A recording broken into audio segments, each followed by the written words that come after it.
Hai, Assalamualaikum. Kami Ikhwan dari The Baking Mom. Hari itu kami akan show macam ni kita nak pola content calendar.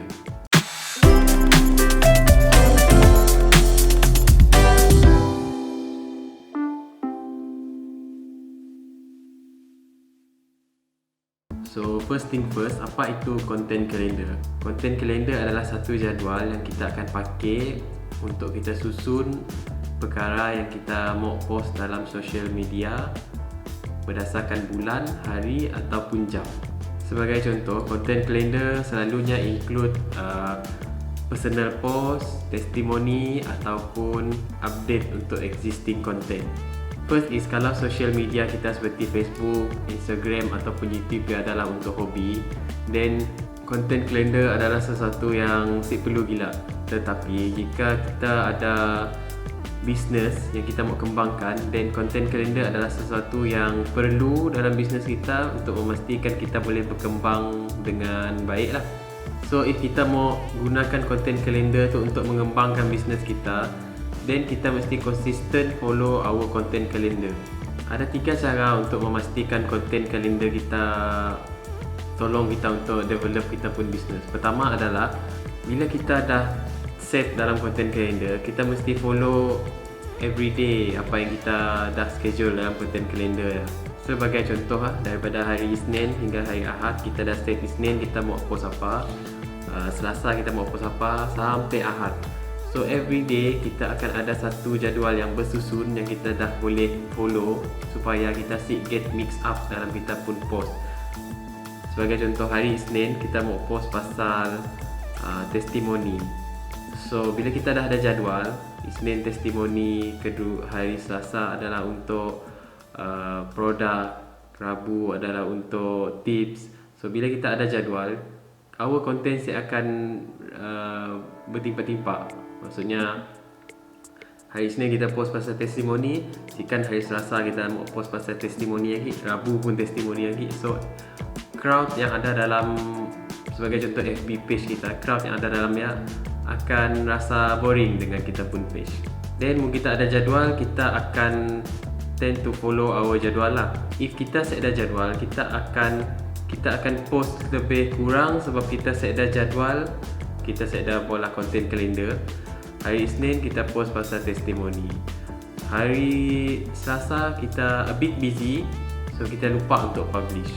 Hari Rabu kita pun busy juga, so kita lupa untuk publish. So at least bila kita ada content calendar, we already ada set dalam minda kita. Hari Isnin kita mau publish apa, Selasa mau publish apa, Rabu mau publish apa. Instead of the actual day kita baru mau fikir apa yang kita mau publish.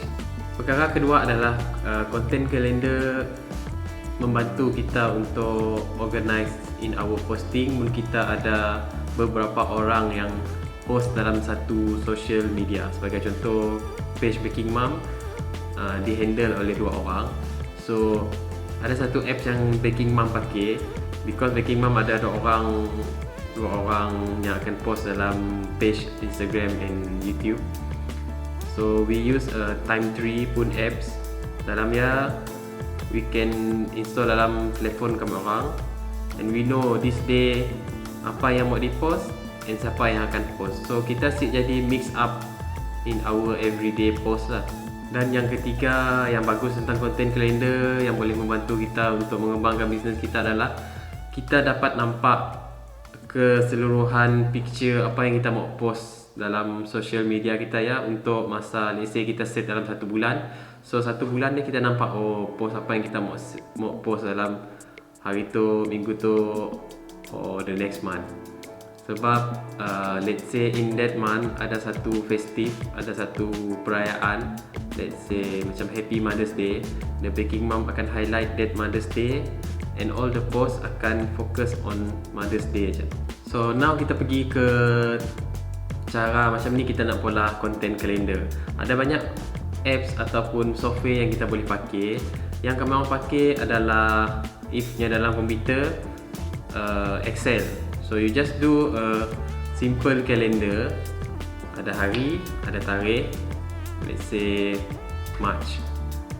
hari, tarikh, and then ada kotak. Segala yang kita mau post ya, kita akan letakkannya dalam kotak dan kita akan follow, just like that. Untuk yang lebih detail, macam kami orang The Baking Mom, kita perlu cari 8 ataupun 10 kategori topik yang kita mau cover. Sebagai contoh, satu topik is testimoni. Dia ada first, and then kedua adalah tips. Yang ketiga adalah hard sell product. Itu adalah contoh konten kalender The Baking Mom untuk Januari. So seperti yang kita lihat dekat kalender tu, kita ada 1, 2, 3, 4, 5, 6 topik lah. So dalam satu bulan, let's say Januari ada 31 hari.